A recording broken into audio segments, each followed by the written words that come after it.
I was never really into sports, but I was always into ballet. I started ballet when I was 4 years old and continued all the way through college. My mom said that I used to twirl around in the house, so she signed me up for ballet class, and I loved it. I danced 6 days a week. It became my life. Your knees into your chest. I was in a regional ballet company through my junior high and high school years, and in that company we performed locally as well as nationally and internationally, actually. Like you're standing on a board, I want you to I fell into Pilates originally by a back injury from dance. Being a ballet dancer, I did many repetitive motions and turning my legs out, extreme turnout and all kinds of things that when you're 10 or 12, they don't faze you. But when you're 22, they've wreaked some havoc on your body. So one day I was in a rehearsal in New York doing the most benign movement in the world, and my back just went out. It felt like the most amazing spasm. It was horrifying. I was on the floor like a dying cockroach, just like this. And it was so painful. And that was pretty scary to feel, I was a dancer all my life. I used my body, that's all I knew. And all of a sudden I felt like I couldn't even tie my own shoelace. It's such a horrible feeling. So I started chiropractic, I started shiatsu, I did all kinds of things to alleviate the pain, but I found myself going to someone to repair me all the time. Someone was fixing me, and then a few days later I'd come back, or a week later I'd have to come back again. Well, one day I was at the chiropractor and he adjusted me and he said, I can keep adjusting you, but it would behoove you to learn something to take care of yourself so that you can maintain what I'm doing. Have you ever done Pilates? And I was like, what? I didn't know what that was. So he sent me to a Pilates studio and I could not tell you what it did for my body. I mean, it virtually alleviated the pain. Before I got into teaching Pilates, I actually was a school teacher. I taught 3K through 12th grade Spanish. And that was quite an experience because you had toddlers that could barely talk, they couldn't tie their shoe or anything, and you're just basically flying around an airplane, around the room, avion, and just being silly, playing games in Spanish and getting paid for it. But I also had to prepare for first grade and second grade and the whole spectrum.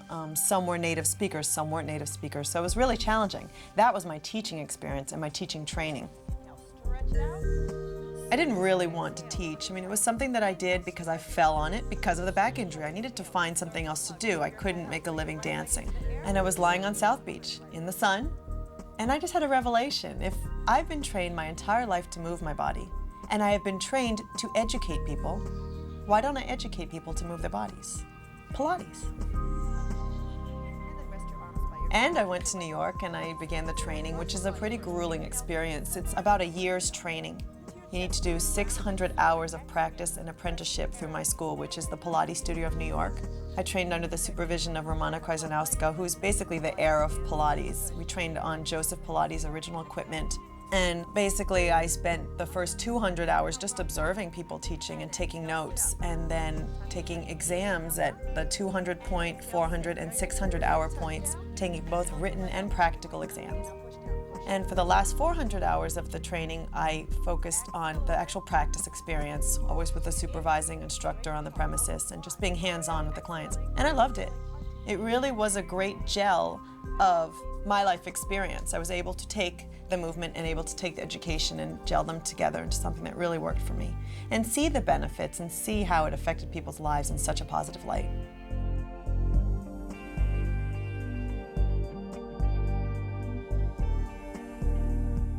Well, I would describe myself as a gypsy. And I think that's because I'm always on the move, because I'm always looking for something else. I'm always looking for the next project, the next experience, the next environment, the next language. It's just something inside me that I feel the sense of urgency to explore and to move. I always had this kind of free spirit, very independent. Even though I was shy as a child, I guess I got over that, because at the age of 12, I insisted that my parents let me go to India and go to private school by myself. I needed something different than my regular public school education in Massachusetts. I wanted something different, and nothing scared me. I was fearless. When I was finishing high school, I kind of felt like I needed the next challenge. So I did the necessary coursework to finish high school in 3 years instead of 4. And instead of going directly to college, I went to live in Colombia and Costa Rica. And that's actually where I learned to speak Spanish. That was my first real independent experience. It was the first time really being on my own, being in a city. It's a small city, but I was in San Jose, Costa Rica. And living all that on my own in a foreign language. And it's really something else. But when I came back from that experience, I was ready for college then. I felt like I had done some traveling, had explored and tried my own things, and I was ready to go to school and kind of excited about studying again. And later in college, I went to Italy and I went to Spain, and then, I moved to New York. I was always moving just because I felt this urgency. I felt something inside and I couldn't deny it. And exhale, lift up again. I guess likewise with my Pilates, I'm always trying to learn more, even little innuendos in an exercise. I take other people's classes so I can learn how to better express an exercise or get a different angle on the exercise. What I pick on in my classes is not necessarily what the next instructor picks on. So I think by cross-training with other people, it's helping me a lot in my practice and in my teaching.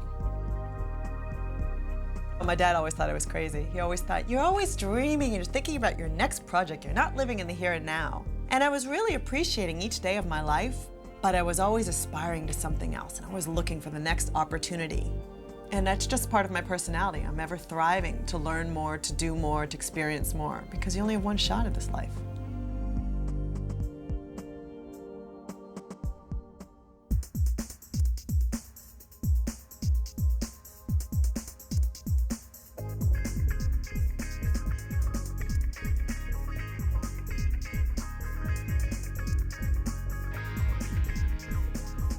The Pilates Mat Workout is a series of exercises developed by Joseph Pilates. The full workout is 34 exercises, and there is a set order. So you start, for example, with the 100 and proceed into other exercises until finally you finish by doing push-ups at the end. And the whole sequence was very scientific in that first you're warming up the body with the 100, and then you begin, for example, with the roll-up, which is to articulate your spine and activate your powerhouse, and you proceed to use other parts of the body, but it was very well thought out. Basically, there's a method behind the madness.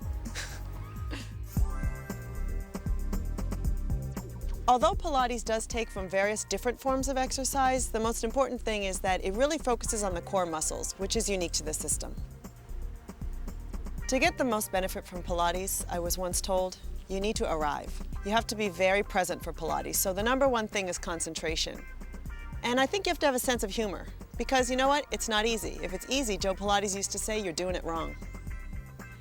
I think what's great about Pilates is that it is hard, but it's not impossible. So it gives you a challenge, you have something to work towards, and I think that's really exciting to be working towards the teaser, the ultimate goal of doing the teaser perfectly and getting there and reaching a little farther every time and using your hands less and less. And the teaser is my favorite. It's really hard, but I think it looks awesome. It's an amazing looking exercise.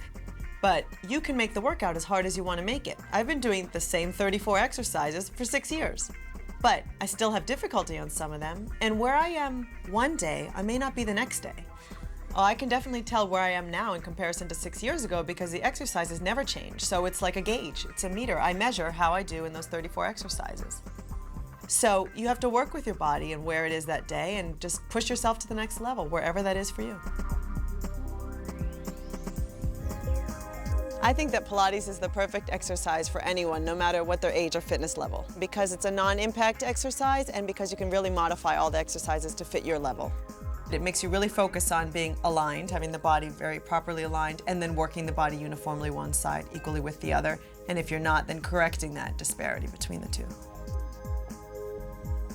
Pilates reshapes the body in that the exercises are bigger movements, bigger motions. So the muscles actually expand, they lengthen and streamline, as opposed to compress and contracting and getting shorter.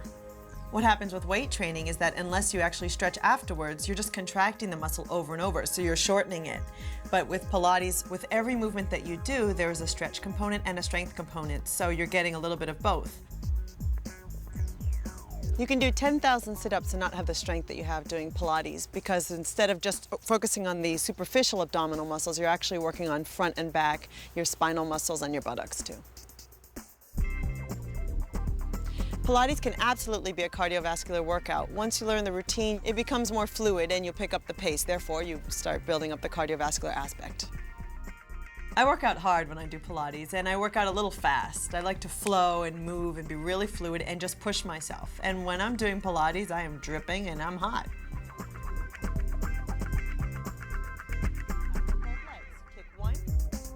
In looking for a Pilates instructor, I think it's very important to check, number one, that they're certified, and then what exactly did the certification entail? How rigorous was it, and do they really know their stuff?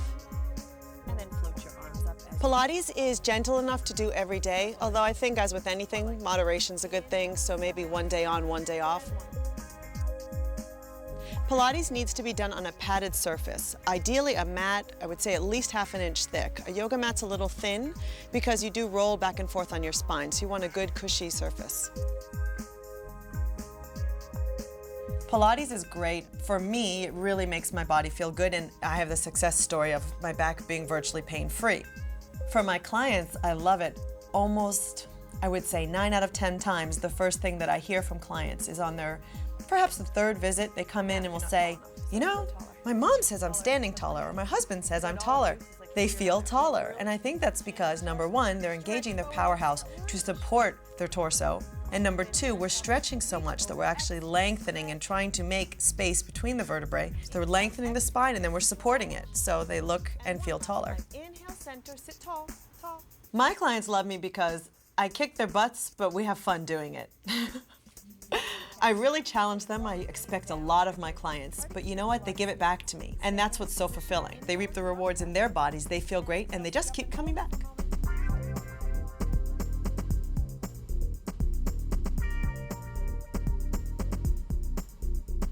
Pilates basically adds up to feeling and looking your best.